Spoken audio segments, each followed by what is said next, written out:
अस्सलाम वालेकुम my YouTube family. उम्मीद करती हूँ अल्लाह के फजलो करम से आप ठीक होंगे और अल्लाह पाक हमेशा आपको अपने घरों में हंसता मुस्कुराता और शाद आबाद रखे, आमीन।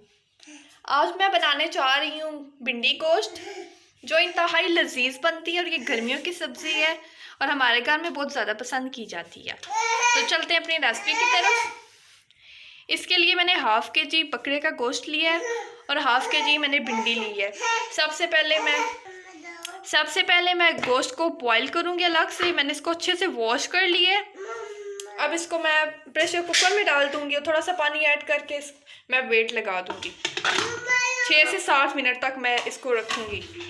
थोड़ा सा नमक ऐड करूँगी और मोटी इलायची, एक मोटी इलायची और चंद टुकड़े दालचीनी के इसमें मैं डाल रही हूँ। और अब मैं इसको वेट लगा के रख दूँगी 7 से 8 मिनट के लिए। ये हमारा गोश्त अच्छे से गल चुका है। अब मैं इस प्याज को ब्राउन, ये मैंने 1 कप के करीब ऑयल लिया है और इसमें मैंने प्याज को ब्राउन करने के लिए रख दिया है, डाल दिया है। सॉरी, ये देखिए माशाल्लाह से हमारा गोश्त अच्छे से गल चुका है, ये देख सकते हैं आप। और ये यखनी है, इससे फ्लेवर बहुत ज़्यादा अच्छा आएगा। मैंने हाफ कप ऑयल लिया है, उसमें मैंने प्याज को गोल्डन ब्राउन होने के लिए डाल दिया है। आंच को आपने मीडियम ही रखना है, बहुत ज़्यादा तेज़ नहीं करना, और लाइट सा ब्राउन कलर आए प्याज का। भिंडी को अच्छे से वॉश करें, क्योंकि ये भिंडी की शेप इस तरह होती है कि इसमें मिट्टी वगैरह फंस जाए तो नज़र भी नहीं आती। और हांडी में और जब नवाला वगैरह लो उसका टेस्ट आए तो बहुत ही ज़्यादा गंदा लगता है। ये देखिए हमारा प्याज लाइट सा गोल्डन ब्राउन होना स्टार्ट हो गया है। इस पॉइंट पे मैंने अदरक लहसुन का पेस्ट ऐड कर दिया है। इसको अच्छे से 2 से 3 मिनट तक फ्राई करूँगी मैं। ये देखिए हमारा प्याज जो है वो गोल्डन ब्राउन हो चुका है, अदरक लहसुन भी फ्राई हो चुका है। और साथ मैंने थोड़ा सा इस पर पानी का छिड़काव किया था, जो कि मैंने यखनी रखी हुई थी, इसी को मैंने ऐड किया। इससे फ्लेवर बहुत ज़्यादा अच्छा आएगा। अब इस पॉइंट पे मैं इसमें टमाटर ऐड करूँगी।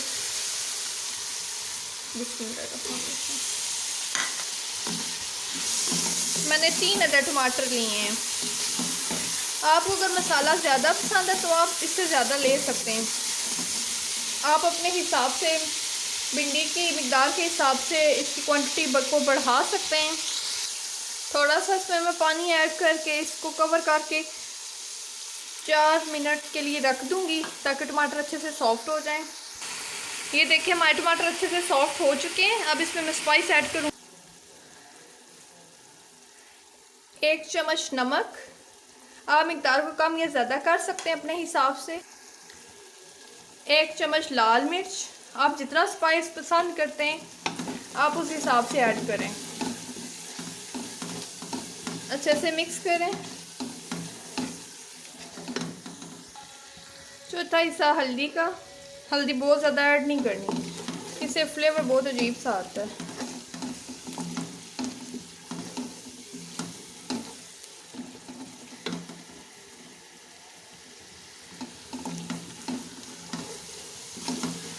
ग्रेवी हमारी तकरीबन रेडी हो चुकी है। ज़रूरत महसूस हो तो साथ साथ पानी का छिड़काव करते रहें। अब इस पॉइंट पे मैं गोश्त ऐड करूँगी, जो मैंने पहले से बॉईल कर लिया था। 4 से 5 मिनट तक अच्छे से बुनाई करें गोश्त की, ताकि स्मेल वगैरह ख़त्म हो जाए। स्मेल तो वैसे भी नहीं होगी, क्योंकि हमने मोटी इलायची और दालचीनी ऐड की है। ये देखिए 4 से 5 मिनट हो चुके हैं माशाल्लाह से गोश्त को भूनते हुए। अब इस पॉइंट पे मैं भिंडी ऐड करूँगी।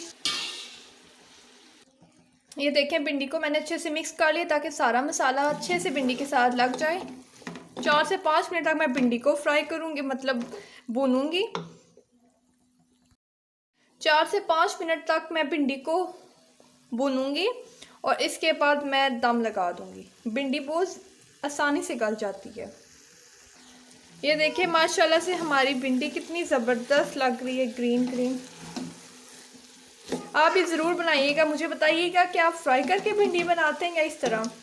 मुझे पर्सनली फ्राई की हुई भिंडी पसंद नहीं है, मैं इस तरह पसंद करती हूँ ज़्यादा, और मुझे लगता है बहुत ऑयली होती है।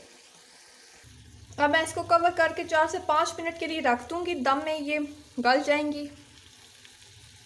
अच्छा जी, अब हम मिलते हैं एक ब्रेक के बाद। 4-5 मिनट की ब्रेक होगी हमारी, फिर मिलेंगे हम आपसे। तब तक के लिए अल्लाह हाफिज़। ये माशाल्लाह से हमारी भिंडी बन के तैयार हो चुकी है और कितनी ज़बरदस्त माशाल्लाह से इसकी लुक आई है। ये देखिए फाइनल लुक, माशाल्लाह से कितनी ज़बरदस्त बन के तैयार हुई हैं। आप इस तरीके से ज़रूर बनाइएगा। मुझे दीजिए इजाज़त। ओके, खुदा हाफिज़।